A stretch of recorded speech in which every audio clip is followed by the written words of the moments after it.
天咱们乘坐一趟东北特别热门的王牌列车，就是由长春发往厦门北的直102次。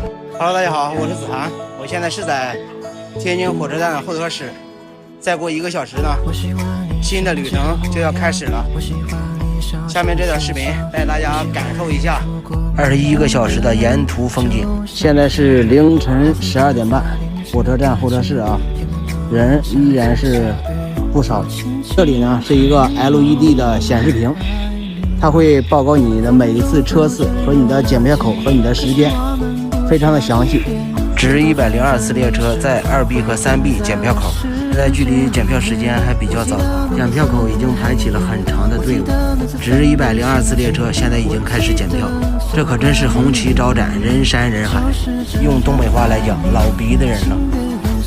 下楼梯旁边是一间硬座车厢，太壮观了，上面还有这么多人，好几个扛包的走的老快了，这是怕上去晚了没有地方放行李吗？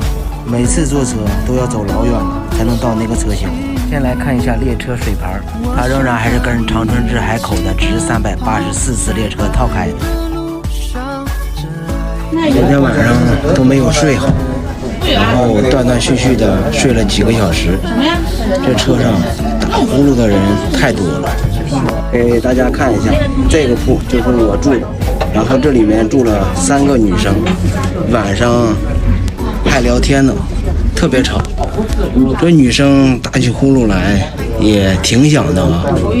这一个隔断里边住6个人，也避免不了太吵。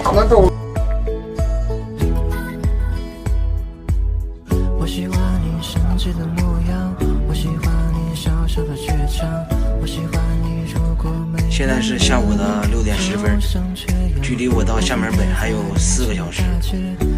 现在天已经黑了，坐了一天的车，真的是太累了。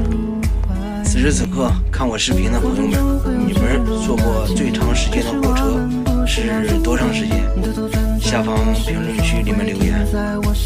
10点半到厦门了，我终于到厦门了。